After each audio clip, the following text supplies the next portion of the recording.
like having a qualification process, but really understanding what your qualifiers need to be in association with your promise is so critical to you being able to guarantee a result for your clients as they're moving through it. There's foundational elements that you need to have in place first, and you need to audit your foundational elements before you try to make sure that your business and foundations are built to actually grow with a team.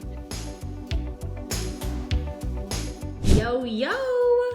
If you are tuning in right now, just grab a notebook, grab a fresh pen, open up a new notes tab on your iPhone, whatever you need to do, because we are going to have an absolutely outstanding conversation today with one of my dear friends, clients, like BFFs, Nicole Jackson Miller. And we're gonna be talking all about what type of business model you should grow with when you are growing beyond private one-on-one clients. And this is one of those questions that comes up all the time in the sense of like, should I grow with an agency or should I grow with a group coaching program? What business models exist? What are the pros, the cons, the ups, the downs, the lefts, the rights with each of these business models? Hi!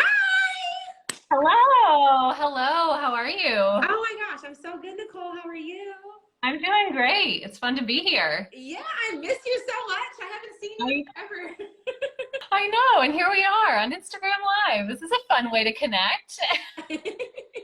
So for you guys who are listening, and Nicole, we'll definitely make sure to do a quick intro, but like we met, what, 4 years ago now? 5? Yes, it feels like 10 years ago, but yeah, I think it was about 4 or 5 years ago. 4 years ago. And Nicole is one of those human beings who is just like, she just always seems like you just always seem like you have all your stuff together.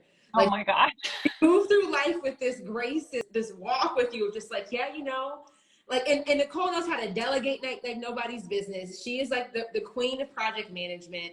And I learned so much just by witnessing your leadership. So I'm just really excited to break down this concept for everybody here today too. So can you give us like just a quick intro of who Nicole Jackson Miller is, your background? Yeah, absolutely. Well, thanks for having me. And I'm excited to be having this conversation too, because we've talked about this. And so it's just really exciting to be able to have the conversation live with everyone else. So hello, everyone. I am Nicole, and I help done-for-you service providers step into the role of agency owner and lead a team they love. I am all about cultivating amazing people experiences for your clients, your team, and yourselves too.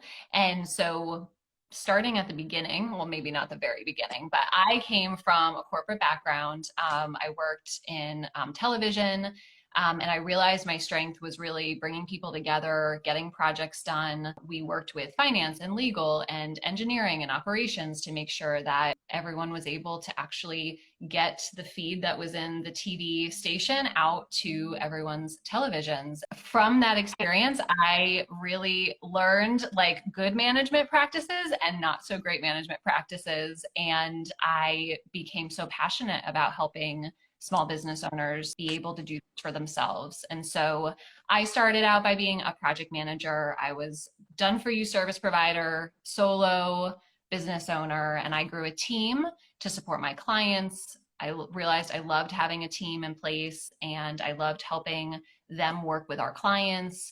And from there, I had people reaching out to me, asking me about how I was doing it. And so that's really how I ended up now mentoring done-for-you service providers who are growing agencies. So Nicole, you started out with retainer, like done-for-you retainer clients. What point did you know that you had to do something different with the business model to grow beyond private one-on-one? And can you maybe talk us through those different transitionary periods? Totally. So when I was doing project management, I got to a point where I wanted to take 3 weeks off and get married and have a honeymoon. And I was like, okay. I'm like, okay. So there was a deadline, and I'm glad there was, because it really pushed me to figure out what I wanted to do. And I realized that I loved I got my business to a point where I was like known as the go-to project manager in my space. I had referrals.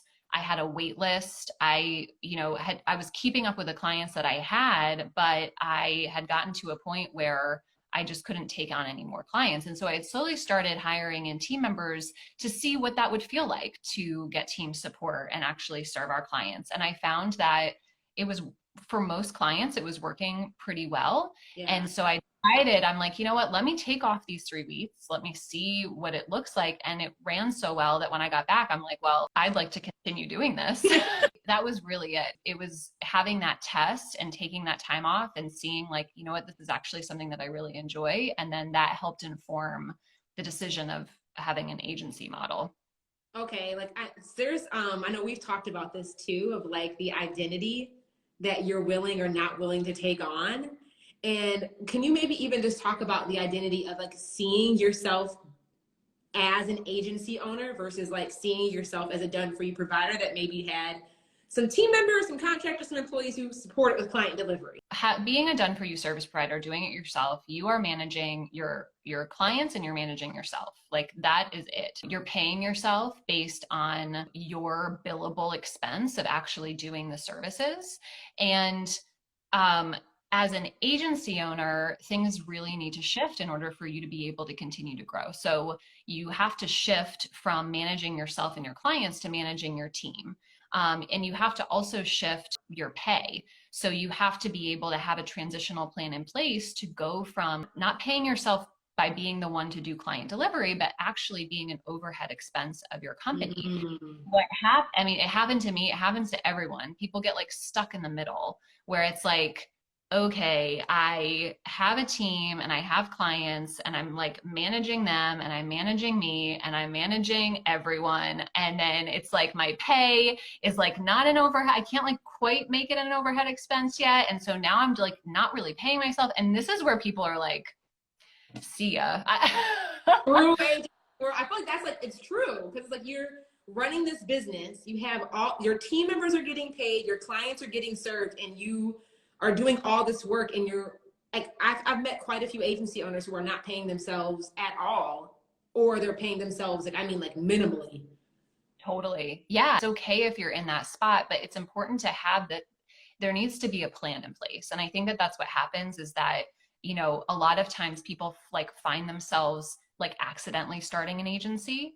And so they are trying to make it work and figure it out, but there's not a plan to get them out of that middle stage and into the spot of really owning the identity of agency owner. And there's more that has to happen besides like your pay and who you're managing. There's also a lot of mental shifts that need to happen in order to be able to let go of control. And there's a lot of almost convincing yourself that needs to happen of like, you know, that your clients will be better served by team members and that you have the ability to be a leader. That also needs to go into the shift to step into like that agency owner identity. And it's tough and it's great, but it's hard. It totally is hard. So like we, you know, and you've been through leverage as well. So I will talk Yep. about experience of like when you made the decision to add on a group coaching program arm and evolve the identity beyond agency owner to add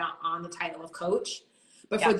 for maybe at the point, okay, I'm booked out with one-on-one. I've maybe started to accidentally build an agency, or I've started to delegate certain client delivery. And it's like there, but not there. Like what is, and this is a point where a lot of clients come into leverage is there because they're stuck in that middle ground of what you just described. Like from your perspective, from the agency world, like what is criteria? If there was like, okay, these are 2 or 3 questions you need to be like radically honest with yourself about, that you need to, these all need to be a hell yes, or it needs to be like probably a no, like of either transitioning there or considering another business model. Like what would you say are some of those like few things? Totally. Yeah. My number one question is really understanding the intention behind why you want to shift into another business model. So if so I see this a lot with done for you service providers, agency owners who are like, I'm going to do group coaching, I'm going to launch a course, I'm going to do a membership, is like because they want the money, because their agency is not paying them, they want the money to be able to pay themselves. So that's like the sole reason why they want to do it. Or because growing an agency feels hard and they're like at this spot where they feel stuck. I think it's really, I mean, I feel like the commonality I see with growing an agency and even growing a business that's not an agency is like the identity of becoming the manager is hard, I feel like, regardless of the business model that you are in. Exactly.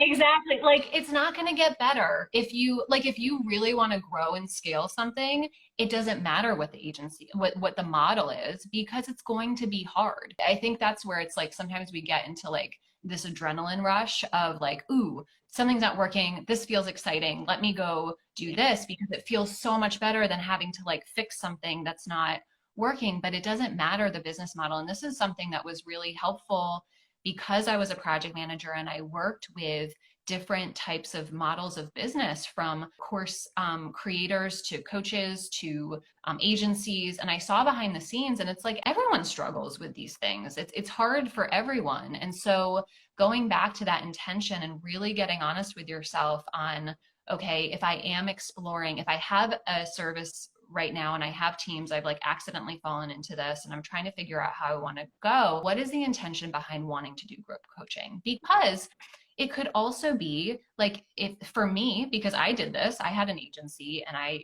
am now in coaching.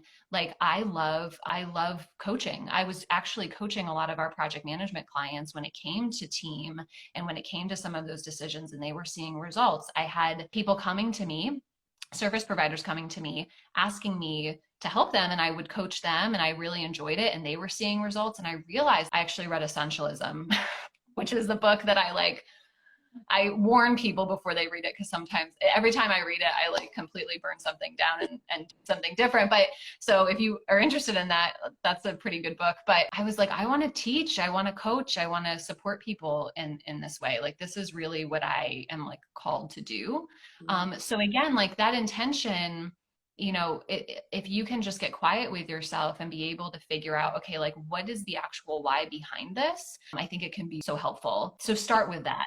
So people are either like, so understanding what is the intention behind it. And then what I kind of also heard you describe, what are good characteristic traits that serve well in the different models. So like if, and I heard you described it really, really well for the coaching world. Like if you really enjoy teaching, if you're naturally already finding yourself coaching clients as part of the client delivery, if people are coming to you looking for mentorship or coaching support, the coaching business model might be a good route. Like what are characteristics that you've noticed from your agency clients or just in general in the industry of like people who maybe coaching and teaching course like that is not for you and like you're really better served here? Like what are some of those characteristic traits? So the first is that you are in demand and that you have referrals and you have a wait list. I think that before you can really grow a team and spend the time, energy, and money in doing that, it's important to know that you have like a proven service people want. And really good indicators of that are, you know, if you have a retainer type of model or like an ongoing service that people are renewing, that people are referring you, and that you have a wait list, that you like what you do. So and this is hard because sometimes people are like, I hate this because nothing's working, you know? So if you could like really, again, like take a minute and think about like, is this offering like light me up? Is it something that that people need? The reason why I love working with my clients is because I believe that people need what they have to offer because they're so good at it and I see that and they do too, but they're so like stuck in this team operations mess that it's hard for them to be able to get their services out to people who really like need them. And so but you have to like what you do. You like have to like working with people. So like having a team and having like that support excites you. You might not, again, it might be hard to see that because maybe right now you have team and it's not working. But if you've seen it work with even maybe one team member, or it doesn't even have to be with your current business, but maybe if you've like worked at a job or in another business where you could see how with the right people that you have forward movement. And then I mean, there's some other things too. Or like enjoy like the behind the scenes. Like, is there something else about like I won't call it like private, but more of like that? Because I think some of what you're saying to me even somewhat relates over to the coaching world, like enjoying. Is there some like unique difference with the done for you delivery world that's like, you know what, you'd be better served here as an agency owner. Coaching probably is not in the cards in this season. If I look at all of my clients, I would say of like why you I would say that you have to just like be in love with your service. And I think the real reason for me of why I did not continue having my project management agency is because like I didn't, and I said this to a few people, like project management isn't what like lit me up. It's not like what I woke up in the morning and was excited about. It was kind of like a means to, and like it was better than what I was doing before. And it was like a great idea for me to be able to like leave my job and start it up. But like, I secretly kind of cringed when people would be like, you have to go work with my project manager. It wasn't like they were basically, I mean, it would be a dream to somebody who was meant to be in that role, but I'm like, I'm not a project manager. Like I just, it wasn't a fit. And for the people that I have seen who have really resonated with the agency model, they've actually done the opposite where they were like thought about coaching and doing this, but like people just want this done. And like, we're just good at, I just know how to do this. And so I would say that that's probably like the biggest thing. Identity alignment of like, am I the project manager or like, am I just really effing good at project management? Totally. Yeah. And, you know, a lot of the clients who I've seen so much success with have like said, I'm not a manager. Like, I don't want to, like, I'm just like, they haven't resonated with like the manager, but they've really been able to step up and lead. And so they're willing to do the work. They're willing to have the commitment to be able to do those things, but it's more of like the passion for what they offer, and just knowing like every time they try and like veer away, they keep coming back to it.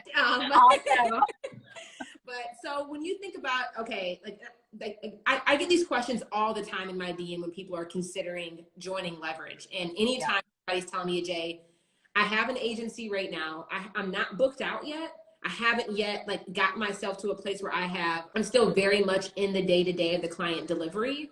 But I know that I also have this desire of stepping into a more public form of my authority and like preaching in the sense of like really, you know, coaching, teaching, and mentoring.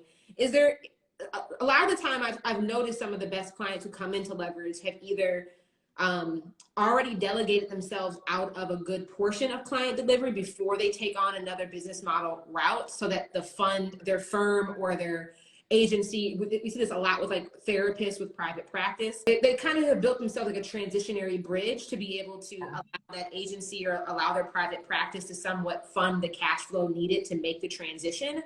I mean, can you maybe just talk, and we've seen it happen a couple of different ways, but like, what was it like for you? And like, and where have you noticed maybe a little bit more ease in transition to somebody who's in that sticky ground? Because usually I'll send them directly to you and be like, I think if you had to prioritize one or the other, and they're like, no, I need to focus on client delivery delegation. I'm like, you need to go talk to Nicole. Like, go join her program and like come back when you get that boat in order.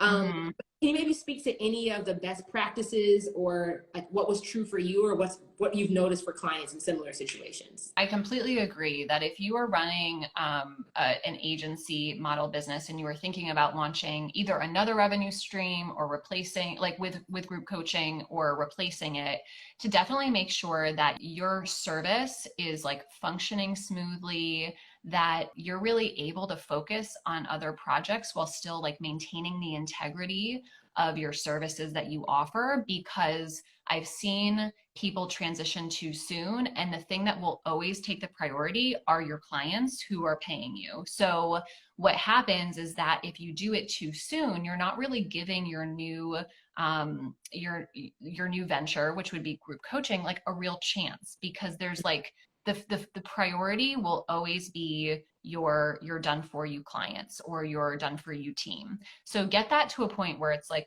functioning well. And then also to understand your growth strategy. So that could be two things. It could be one, only taking on a certain number of clients, having them, you know, pay you the amount that you need to be able to have some space to be able to focus in on group coaching. Could also be to take on more clients and really build out an agency model, and get that model in a place where it's functioning well and you can continue to take on clients without you getting sucked back into client delivery. And then you can focus in on group coaching, because there's a lot of things that happen. Like if you have people coming to you and you are known, and this has happened to me as well, like when you are known for something, which would be your done for you service, there's like a shift in an audience of people who are coming to you and what you're known for. And it takes time to be able to, understand your audience, be able to do a lean launch and really get like the data in place to be able to then inform and then relaunch again. This stuff takes time. And so if you've built up an audience and you're known, and if you're excellent at what you do, I'm sure that you do, even if you don't have like marketing in place or anything, if you have referrals or anything like that, it takes time to build up that other audience. And so we want you to actually give like it your all. At least that's what I believe. It's like, I want to give this in my all. So how do I set up my life and business right now to be able to actually do that? So for me, coming into Leverage, I was at a little bit of a different point because I had decided I had already transitioned out of agency, my agency. I was doing coaching anyway, and I wanted to be able to bring in more clients and help more people. And so I was kind of like phased out of, my focus had already shifted. But I will say that I did start coaching when I had an agency, and I did the coaching. I had started mentoring done for you service providers on the side, just because people were coming to me. We were working on, I was working on teams with them in our project management work, and they were like, how are you doing this? And so I mentored them on the side, and then things were working and they were getting results. And I realized I really liked this. So that's where I then launched a group coaching program, but it was kind of after I had the agency set up. The thing that I love that you said the most is being able to take on this new venture without compromising the integrity of your current client delivery. Because what we don't want to see happen is like you take on this new venture and you're still serving clients, but the integrity of the service is dramatically decreasing. And what you said, like we noticed this again with photographers, therapists, done for like, marketing, retainer, like marketing managers, people who have like retainer services is when we see it happen most. And I love that the thing that I hear for you, it wasn't like you killed one to start the other, but there was like this bridge that, you were like, kind of, it's a gradual shift in like the percentage of where focus goes.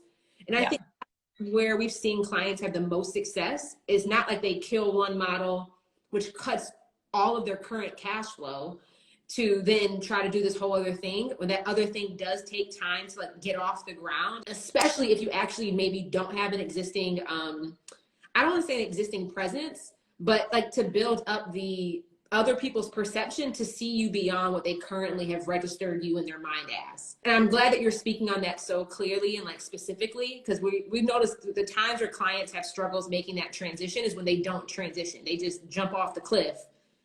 And it's like all or nothing. Totally. Oh, Lord. And I will say that I am a transitional person. Like I am motivated by building a bridge and like very like softly walking over the bridge and being supported. And that's how I'm motivated.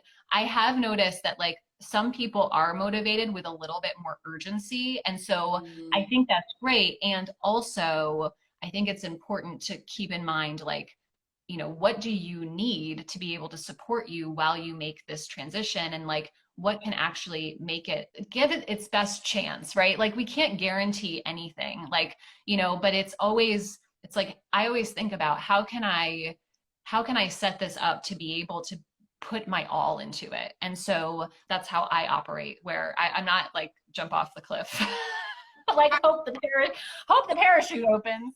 Yeah. I just appreciate your perspective of like how can I set this up so I can give it the best I can give it. And the other thing that you mentioned now, which I think is really important, we don't talk about this enough, is like, where does demand currently exist? And I think too, when making the transition, this is where, again, we just need to be honest with ourselves of like, where we've noticed that the people who made the best transition is when they create a coaching offer around their existing area of expertise. So there's demand, there's already associated demand and associated perception of like when you came out with a coaching program, coaching other project managers, and then with agency now, coaching other people on how to grow their agency, which you have done. It's not like you came out with a coaching program on, I don't even know, TV production. And that's even associated with you. I don't even know, like Pilates. Painting. I know, like, don't come to me with painting. Yeah. And I think that's a really important thing to keep in mind when you're thinking about you mentioned too earlier of like, what is your intention and what is your growth strategy? And I think a way that bridge can be a little bit more seamless is picking an offer, a promise, creating a coaching container that's already associated with demand that currently exists and authority that you've already built, like versus making something completely left field. Totally. Yeah. And I think that having that knowledge and experience will also boost your confidence as well to be able to go out there and have this new offering. And so looking at demand, when I look at like a great offering, it's like demand, repeatable processes, and really creating something that has the ability to grow and making sure that and that's where a lot of testing comes into play as well, is to not just build the audience, but make sure there's refinement that goes along like with these programs. And I experienced that in Leverage as well, where, I was for the program that I was initially bringing people into, I realized it was very similar, but I realized I wanted to change it. And so I was able to have that realization, and it took like a little, I did my first lean launch, and I like had some insight on like the marketing, but also like this realization where it's like, wait a minute, I actually want to, that's how my program agency came to be, where I'm just like, wait, I think it needs to be this new offering. And so there was like this journey, and everything up until that point helped it, but I needed to have that journey in order to get to the end result. We've seen people who, let's say, you have the background in project management and building a really successful agency. Yeah. They will then create a coaching program and completely undermine their authority and all the experience that they currently have, which causes them to create an offer completely left field. And is there anything that maybe you can talk about? Because you talked about you actually having that experience is what can give you that boost of confidence to go out and coach around it. But what about for like that graphic designer who's like the best online when it comes to website rebrands? It's interesting too that you use the word "I mentored other folks." Most of our clients who come from Done For You, they do not see themselves as coaches. I am a mentor. I am not a coach, Jerisha. And there's this dynamic of like, if I don't teach these people how to make money, then that like either reduces the validity of like the expertise that I do have. Like, can you this is like one of those like private thoughts that's like lingering in the back in Leverage. I know some of you guys are laughing right now, like, but I don't help them make money. I get it. I've been there. Like, and so yes, I think that there's, and this might be part of this conversation, there's like there's resistance into calling yourself a coach. And I think that can be for a lot of reasons. I think that there's definitely also this thing where it's like, who's going to sign up if I'm not going to be able to give them a return on their investment? And so, or not a return on their investment, like a financial, like if I'm not teaching something financial.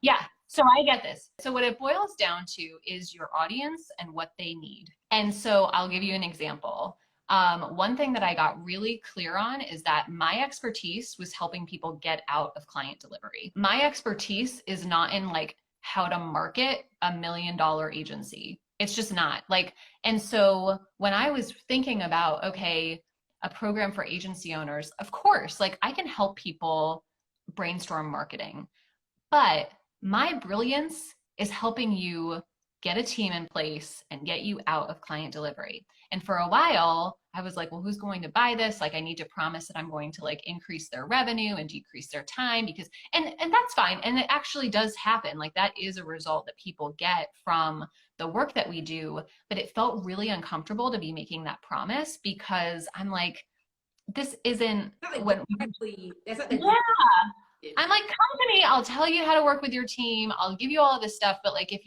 you want to ask me like how to make $1 million growing an agency, like I'm not your person. Like I just, that's not going to be the problem that I'm going to solve for you. And it's totally fine because the people who come to me want to be out of client delivery. They already have referrals coming. Their problem is not their marketing. Their problem is that they are it's too much. They don't want any more clients at the moment because they can't serve them.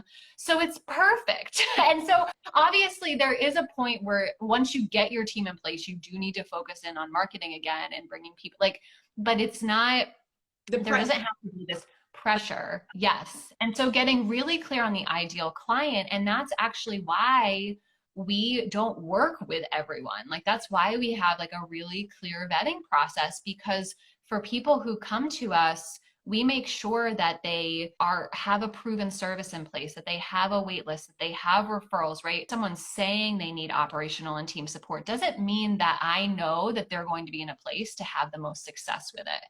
And so if you're somebody who you're listening right now and my offering doesn't solve the problem of making all this money, it's totally fine. As long as your audience, if that's their pain point, like see, like what is their problem?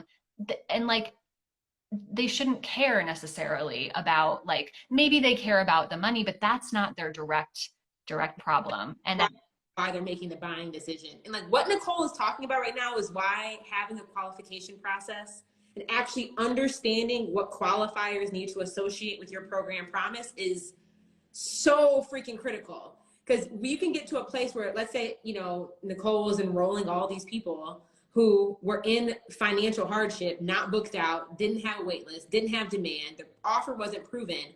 Now you would end up creating curriculum, solving a problem that has nothing to do with what your actual expertise is and what the actual problem was. You can have like unhappy clients because they never should have been in the container in the first place, technically. So like, I'm just want to pause and like highlight that for the folks in the back, because like, having a qualification process, but really understanding what your qualifiers need to be in association with your promise is so critical to you being able to guarantee a result for your clients as they're moving through it. So I just thank you for breaking that down. Totally. Yeah. It's, you know, it's the same thing goes with any business model, with agency owners too. It's like we talk about, like, there's foundational elements that you need to have in place first, like, and you need to audit your foundational elements before you try to make sure that your business and foundations are built to actually grow with a team. And one of the things is your ideal client. If you're bringing in non-ideal clients, you could have all of the processes in the world and you could have them paying a ton of money and it would just go down the toilet because they're not ideal clients and you're building processes that aren't scalable, and it's not going to end up working for having a team. So the first part of that is hearing is just making sure that you are clear on, like, all return on investment doesn't have to only be a financial ROI directly. Like it just be clear because there's still the promise is still measurable. It's still quantifiable, even if it's not financially attached to it. So like, totally. Are you out of client delivery? Are you out of more than, I think you promised more than 50% of client delivery in 12 months? Exactly. Yep. Our program promise, yeah. But if you're now, Nicole can measure that. How much, you know, when people come into the program, it's like, well, what percentage of client delivery are you currently responsible for? And then in 12 months, how much of client delivery, what percentage of client delivery are you still responsible for? And like, if that has shifted, that's like promise deliver. That's a way to measure the result, even though it's not like how much more money you made. I think getting so clear on that, and that's also why it's important to really bust through the belief that you have to sell and teach people how to make money. Because if you can get so clear on the promise that you offer, it's going to help you with everything else. It's going to help you get clarity on creating the curriculum. It's going to help you get clarity on being able to even measure progress when it comes to your clients, and like how to check in with them and how to know if they're getting closer to the goal or further away from it, and how you can support them in doing that. And so that was one thing for me that was really helpful with leverage, is like getting super clear on that, because I was always like, I felt overwhelmed with curriculum. So many different things. And like, what do I teach? And I have all of this stuff. And I already had a lot of like trainings. And when I got really clear on that, it just allowed me to focus and be very intentional about each and everything to make sure it was all going towards one goal. And then knowing I can always add on from there and see what else, you know, I want to be able to support people with. But it just was so helpful, and it was such a time saver too. Can you maybe talk, I have like two things, but can you talk about like when you, before it's like you had curriculum development or just like what to include in the program felt overwhelming. When you got that focus, I think we heard like what the impact was for you, but like, did you notice a difference in what the client experience was when you drilled in that curriculum and removed content that might be good, but not necessarily serving the promise that you were guaranteeing? Yeah, so the beauty about this was that I actually had this realization before I launched agency, which was the curriculum. So I Mm. never had people going through the curriculum, like an actual curriculum. I always had resources for people in my programs, but so it's hard to like gauge a before and after with it. But what I can share is that now we have, as I was like, we have very specific check-in points. We've implemented places where people can get our review and feedback. And people have now shared that they are getting like 75% out of client delivery, surpassing the goals that we had originally set. Now, I know this, but like the key is like, okay, how do we actually keep them out? Because sometimes the people are like, I'm 100% out. Like, oh shoot, I'm like 20. Like now I'm just like all in again. Like, how did this happen, right? But like, it's really helpful to get that feedback and see people who are having this success. And even, I mean, honestly, even if people are struggling a bit, having like the curriculum in place and the checkpoints in place so that we can come in sooner rather than later. And I think that's a big relief for me, because I'm always wondering, like, how could we better support our clients? Like, what do they need? And I like kind of go through each client, and I'm, I like, my mind, you wouldn't want to see inside it necessarily, but like, it's very much trying to figure out how to support people. And so having those check-ins is really helpful so that we know where we can add and change things and teach more. I love that. So like you can be more proactive with preventing probably problems or challenges because you have the insight and data to know that. And then secondarily, probably even for your clients, like being able to actually recognize their progress as they're going through the program because of how the curriculum now is designed. Even too, like what you said of how to get out of client delivery, that's solving one problem. How to stay out of it is the next problem. And I think that's a really just even important distinction, that every great program, this is like my firm belief, every great program solves one problem and creates a new one. And like that, being out of client delivery was the promise that she's guaranteeing inside of her program agency, but then how to stay out of it, like that to me would be an over deliver capacity if you also taught that part, or like maybe that's a phase 2 or a stage 2, because that's a whole nother problem. Like that staying out of client delivery wouldn't have even been a possibility if we didn't first get you out of it to begin with. So I just want to like point out that distinction. The other question I have, again, I feel like I'm like elephant in the room. I'm like, let's just talk about it.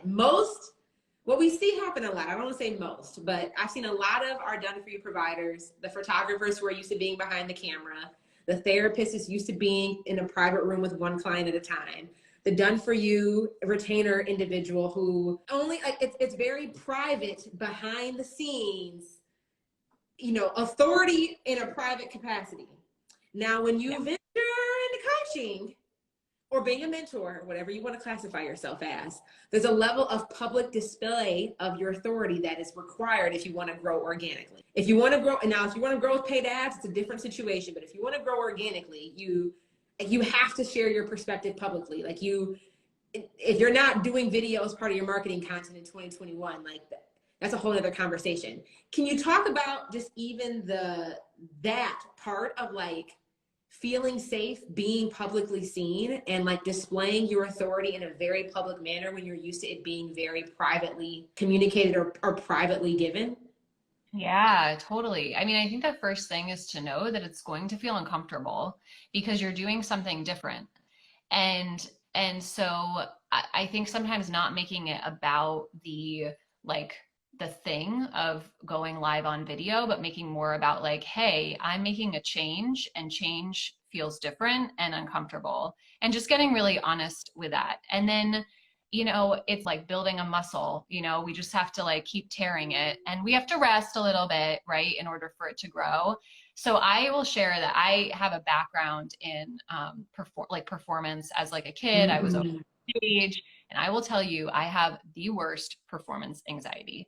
I will tell you, secret. I'm like, seriously, I was nervous to do this live. Like I get nervous. I just, it's totally, and I'm fine with it, because I used to think like, oh, there's something wrong with me. I shouldn't be doing this. Is there something, maybe I'm not an expert, maybe this, maybe that. And I'm just like, oh no, it's just some performance anxiety that I've had since I was a kid. And it feels not so great, but knowing and just expecting it makes it seem better because I get rid of all of the thoughts of, that just make it worse and that aren't really true at all. I just want to share that with everyone because, it's something that I think as you practice it, it gets easier and easier and easier in many ways.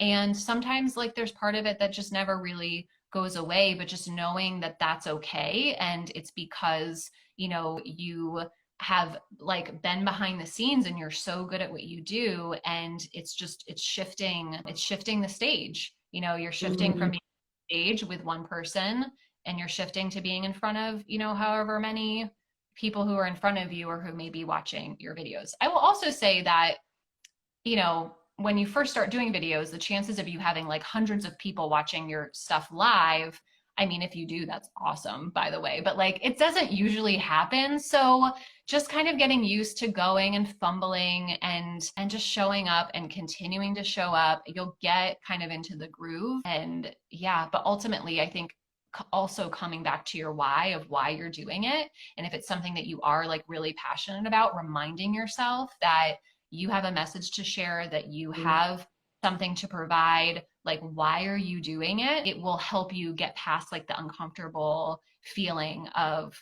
actually showing up and doing it. That is so good. I feel like that's like true, like for anybody in that regard. But I noticed that that's something that sometimes the agency folks or like the done for you providers are Yeah. like, so, or they feel like they need to put on like this. And I'm not sure like if you've ever struggled with this at all, but like they feel like they either have to put on a facade or like Oh gosh. Yeah. being perpetuated in the industry versus like sharing what they actually believe in their perspective and where they agree and disagree. Like, did you ever like when you going through leverage against all live video and then content repurposing and like where did you struggle or what about the process of like the publicly putting yourself out there through the way that we teach like was actually maybe easy for you or not easy but simple? I think I've always struggled with like feeling like I just have to have my shit together all the time and that like everything has to be perfect. And so I would say that I have done a lot of personal development to like help me through that. And so like and just in practice doing it. I mean even that work on your perfectionism. Yeah. Yeah. And like it's okay. People want to know you. Like they want to get to know you. And I think the more that you can kind of like let your guard down and just be yourself and just trust that you have like what you need to be able to share your message, like that's it. And then when you get the data, then you can figure out if you need to change the title of the live or the content, right? But I think it just starts with being able to trust yourself. I'm someone who's like always liked things scripted and like wants to know exactly what to do and when. And like improv sounds like a disaster to me. But the more that I've kind of like done this, I'm just like, wait a minute, like you know what you're doing. Like you are an expert at what you do. You have to like that's all you need. The people who have a problem are the people who are trying to show up and teach things that they know nothing about. That is a problem. Yeah. If you are here, you're not one of those people. You have to trust your expertise and like the delivery will come. Yes. Like, and this is why it goes back, like create a coaching program or a mentoring program based off what you have done, not just what you've read, what you've learned, what you've witnessed. Like when you create something based off of what you have actually done, what you already literally have everything. But I think that's so true. And it's like, and I think that also goes back to like, if you are not an expert in teaching people how to make money, like don't do that. Like do what you are good at, what you can promise, what you feel like certain about offering, and the rest will come together. But that's the most important thing. And we've talked before about how I have programs and I have people who have been in some of my programs for like 5 years, 4 or 5 years. And I'm like, wow, and I know that, I really care about the delivery. I know that I care about the people who are in the program and that I'm constantly looking to improve. But I really think that a lot of it comes back to the fact that like I'm selling something that I can help people with. And that's it. Like, and all of the rest of it will come. But if you have that, you're good.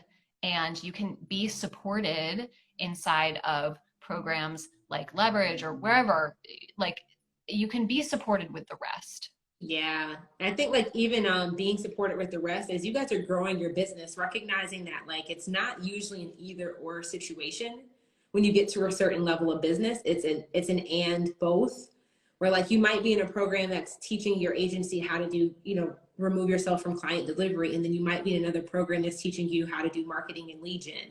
And as long as you have the energetic, the mental, the spatial capacity to focus on those things, like it can work out. I think that where I'm noticing the shift in the coaching industry is coaching programs not trying to promise everything under the sun. Because when you do, if you are in a program, and I know I've definitely bought one before, where it's like, we teach you how to do every single thing in your business: legal, client systems, tax and bookkeeping, marketing, sales, delivery, da da da da da da da da. It's normally like a very surface level, like skirt across the top. But I'm noticing more of like coaching programs claiming what they practically and realistically can actually provide versus like specializing versus trying to like promise everything under the sun. And also I think customers are so much more sophisticated that like they no longer believe that they can get one program that will solve every one of their freaking problems. Really. And when I first started my business, as a buyer and consumer, I thought there were programs out there that could solve all of my problems. Like, I'm like, I will buy this one thing and it will just like make everything better. And I think like you said, as I've become more experienced and sophisticated, that sounds like so fun and fancy, as I've like evolved, I realized like, no, like I don't, like that's not how this works. And then it's also, it's actually helped to give me some agency and like definitely feel more empowered when it comes to me figuring out what do I need and really taking ownership over that decision so that I can make better buying decisions. And so I think that that's something that evolves too. Some people might be really good at it, like when they first start their business. I was not, and that's something that I've been working on. But it's so refreshing to be like, yep, like now I need support with this. Okay, what can I look towards? And it makes me, it's like also a responsibility thing. Like I'm taking responsibility for my business and for what I buy and the results that I desire. Oh my gosh. Well, that's all of my formal questions, Nicole. Like this was it's just I get these questions in my DMs like every time we open enrollment for Leverage, every time somebody who's in this situation that's in the in-between. I'm like, we just need to have a public conversation. So like, because Nicole is one person I will like vouch for with my name, front, back, left, right, sideways. And like, I know the integrity of how you show up in your marketing. I respect the integrity of how you show up in your private containers with your clients. And like, Nicole, your stuff. So I always prefer anybody who's like, I think agency, I'm gonna go talk to Nicole and get your life together and come holler at us if it feels right down the line. Is there anything else that we did not cover that you think is good to consider when trying to decide on the business model route between agency or group coaching? Well, I guess there's one thing that we could talk about, and that's that you may have experimented with, let's say, group coaching in the past and it like didn't work out, or of course any business model in the past and it didn't work out. It's okay for things to like evolve and change and shift. Same thing goes with an agency model business as well. I know people who have had agencies and then they stop them and then they go to group coaching and then they come back and they start the agency again, or they do the agency and then they try the group coaching, they come back to agency and then they shift to group coaching. And I know people who do both. Mm-hmm. And so it's okay. One person asked me once, they're like, are agencies like even a business model that's worth pursuing? Because I see a lot of people like not pursue the agency model. Mm-hmm. And I'm like, that's a really good question. And this is what I've learned through, the people that I've worked with. And it's that like agency can be something that you have to commit to wanting to do it. Like, I think the commitment is important. You have to give it a shot to work. And I think that's true for any business model. I also think that having an agency can also be part of the journey as well. And that it's okay to have an agency focus commit and then decide that you want to transition out later on. Like it's very hard for us to know, what exactly we're going to be doing 10 years from now. I mean, we might have an idea, but there's a lot of stuff that comes up along the way and that may change the course of our lives. Like, who knows, right? And so I just want to put that out there in case like you have considered any of these business models before and like tried it and just like it hasn't worked out, that like it's okay, and that the business model, it may just be like a step in your journey. It may be something that you do forever, and just like permission to do what you feel like called to do, as long as you kind of go through these things that we're talking about and decide like, okay, like this is where I'm at right now and this is where I should pursue, and like really commit and focus to make sure that you're giving it the best shot.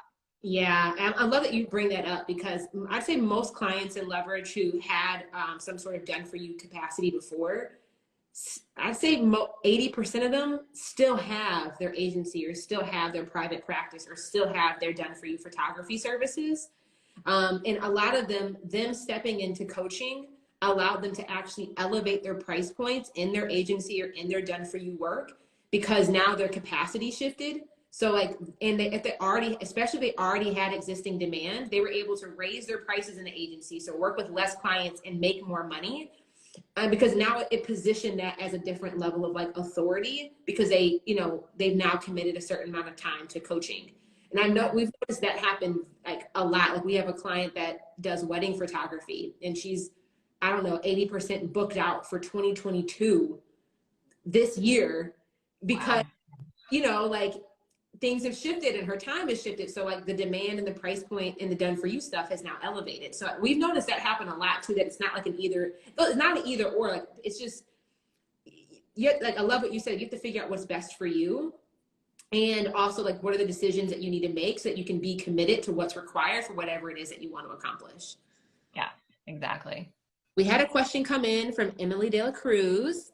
And she said, what was the transition like training your agency clients that you are no longer fulfilling, but now coaching? Got it. Like when So you're transitioning and delegating client delivery and you start like stepping into coaching other folks, and are like, wait, I want you. that's a great question. So the first thing that I did was I first focused on client delivery. So it wasn't like I was being like, hey, I'm a coach now, I'm not going to be serving and support you. It was like, I'm building an agency with a delivery team that's actually better than I am. And it was because I was finding people who were really good at what they did, and I was also like making sure that that transition went into place. So there was a lot of like, first off, making sure that I was hiring the right people for the position, and then and also knowing that the time that I was spending was going to like leading the team at first to make sure that they were supported. And so then I could confidently go to the clients and say, listen, I'm going to have, my team member be on this call. She's supporting me with project management, and really positioning that team member to, I would share with the client the team member's past experience, and really like it's a lot of sales in a way of really being able to sell the client on working with the team member. And then it was making sure that I was supporting the team member to make sure that they were really being able to deliver what we were promising to our clients and maintain that like high integrity that we were promising. And so it was that. And then with the coaching, I was doing it on very much on the side. And so by the time I like launched my first group program, I had already transitioned a lot of my clients to working with team members. And what I also found is that there were maybe a client or two that I was like, I was like trying to transition them to team and I just couldn't. And it was because that client wasn't best served with the team that I was growing. And it's actually better for me to say like, hey, I'm growing an agency here. I think that you would be best supported with, a dedicated project manager who's maybe like an employee. Here's like, sometimes I would help them hire someone because I had experience with hiring, and that was something that we offered for a little bit. But it was like really being in tune with like the clients and their needs. And if a client wasn't working out, being really honest to say like, okay, if I feel like I can't hand this off to anyone, um, That's not. maybe this isn't a good fit with where our business is growing. I love that you bring that up because that happens too when in coaching programs, when you start hiring program coaches to also support with the client delivery inside of a group container. Yeah. I love that, designing an offer that is scalable or building an agency that is scalable requires that there is a reduction or a shift in the level of customization, and also that the processes that you are using to fulfill the promise that you're guaranteeing can be executed at the level of integrity that you want by somebody else besides you.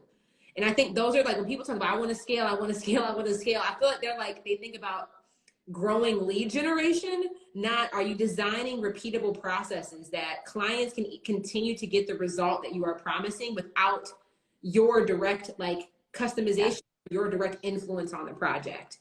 Yeah. And that's true, I think, in either world. But I love what you said of your qualifiers ended up evolving, and you start recognizing well, these clients that might have been really, really great when the agency was in this capacity may no longer be great as we're growing with the team capacity. Because that's a change in business model to some degree too, and also a change in qualification of who's a best fit here. And I love what you were just we gracefully release them and have that conscious conversation to realign expectations.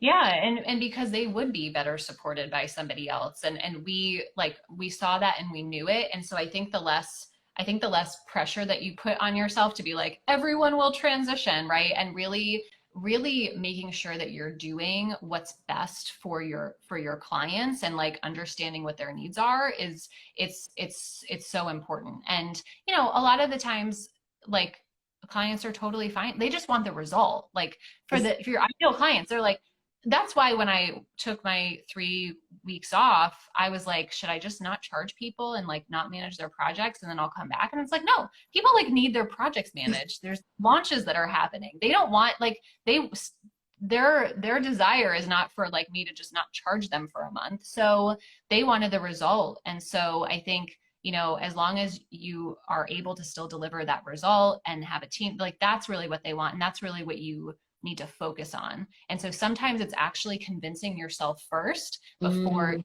try and talk to other people. Because if you show up with the energy of like, I don't know how this is going to work, that's going to really rub off on the client. So like get really clear, journal. Yeah. Like I have a team that I'm pretty sure can help you, right? Like we want you to really like boost your energy, like describe to yourself why they're better supported with a client. Like I'm sorry, with your team, like really write down the benefits of why this is so great for them so that you can bring that energy to your conversations, whether it be an email or a phone call or whatever. A phone call, a Zoom, like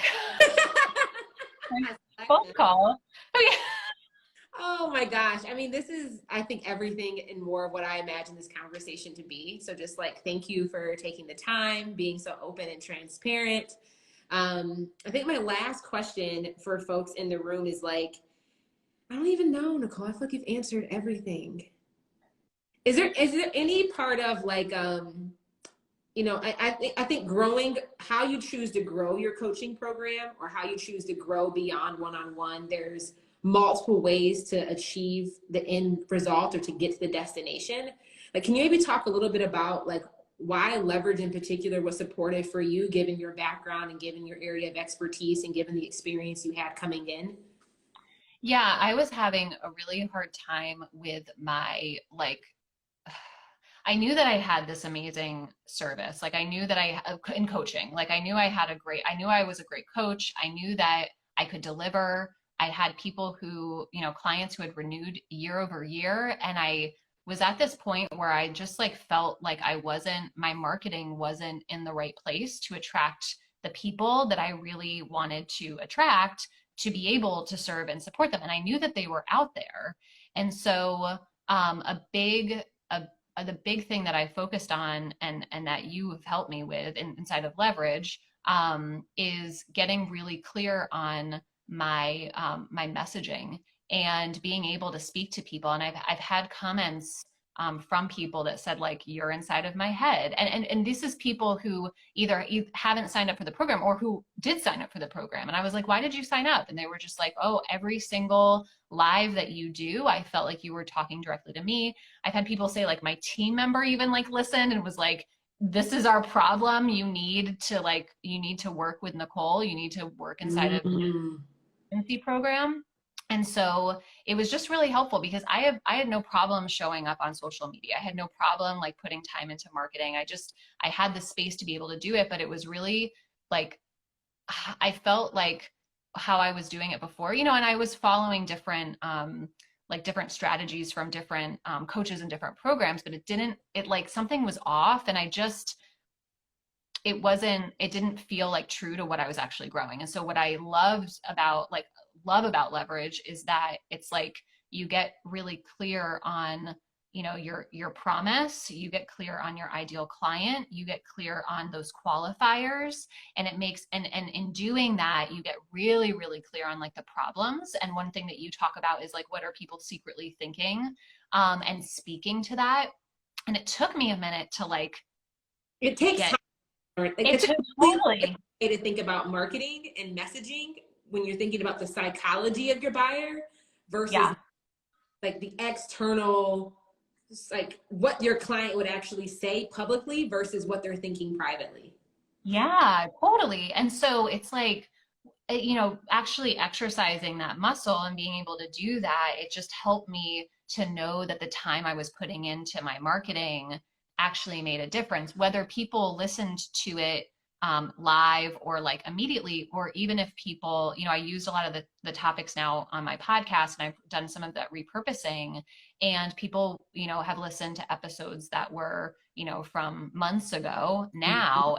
It's still working. So I think that was like the biggest, like, there was so much of it, but I would say like, there's something, talk about confidence, like the confidence in actually being able to like show up knowing that I'm actually going to help people. Like, that's what I want. I'm like, I know I can do this. And so what do my headlines need to be to have people actually watch this and learn and get something out of it? I love that. Yeah. The one thing I've been messaging is like really a huge magic piece of what leverage is. Like how to articulate your value in your messaging, in the copy of your content, in the essence of your live videos. Because if you can say it, you can repurpose it like crazy and distribute it on all the social channels that it needs to be on to like expand the reach of it. You can back paid advertising behind it because you actually know that the messaging in it is what needs to be conveyed to, like, you said that they're in your heads. Like literally Emily on here was like, not you in my business, Nicole. Like you understand the nuances of the problems that people are privately experiencing, but maybe don't have the courage or even the ability to express it publicly. And that's a level of intimacy that is, you can charge whatever the heck you want at that point because your competitors aren't conveying it and at the level of detail and depth that you are. So just Nicole, I know I share you all the time with folks in my DMs, but now here publicly on the news feed or on the podcast, wherever you're listening to this, where can people find you and where can they learn more about you? And really, who is like agency your program? Who is it best for? Just if somebody's like, I think I need to hire her, but I'm like, tell me one more time exactly what it is and who exactly it's for. Yeah, good question. So you can find me on Instagram. So it's Nicole Jackson Miller, and my website's NicoleJacksonMiller.com. It's very easy. An agency is really best for B2B service providers that are looking, you have maybe some experience having team members, you are booked out, you have a wait list, you are at a point where you feel like you're on this hamster wheel where you like almost are out of client delivery, but then get sucked back in. And maybe you have a team in place or even a manager in place that handles client communication, but you're still very involved in the day-to-day operations. Agency is the space that will actually help you delegate client delivery in a way that works for you and for your team and for your clients as well. So if you're someone who's like just getting started, maybe you have like a team member or two, it works really well. Or even if you already have a team in place, it works it works as well to help you really revamp your foundations to make sure that you have everything needed to be able to make an agency model business work. Well, Nicole, just thanks a ton. I'll make sure to list your handles in the caption and the show notes and all the things. But friend, just thanks for coming on and keeping it 100 with us. Yeah, thank you for having me. And thank you. I mean, Jerisha, you're incredible at what like Leverage is such a great program. And I just want to thank you for helping me like be able to help more people. Because it's, it's again, you can have one thing and it is very important to be great at what you do. But if you don't have the ability to share it with people and have them actually like resonate and take action, you're not going to end up being able to do just that. So thank you for helping me be able to do this and to grow this and to serve and really fulfill my mission. Oh my gosh, Nicole, thanks. We're just both being obedient. Yes. Obedient to what I can crush it at messaging. I can crush, like, I think that's really, even over all these years, I've been learning more and more, like, what really is my gift. And, we can be so good at a lot of things, but like messaging is that. And you helping people with delegating client delivery is that. And like, we're both just being obedient to our thing. And when we can be obedient to our thing and make space for like, getting help from other people's gifts, it's really beautiful what can happen. And just thanks for always being like, you're a trusted source that I send so many people to. So thank you for being that, because it allows me to continue to help people who maybe come my way. So I can send them your way. So I love you dearly. You're the best. And just thank you for taking the time to hop on this live. Yeah, thanks for having me. And thanks for everyone who showed up and who was listening. It's great to see you. And I hope this helped a little bit. Oh, for sure. More than a little bit, Nicole. Well, thank you so much. Enjoy the rest of your day. And we'll see you guys in the next episode. Bye, everyone. If you liked the video you just watched, click this one. You might like it even more. Go ahead, check it out.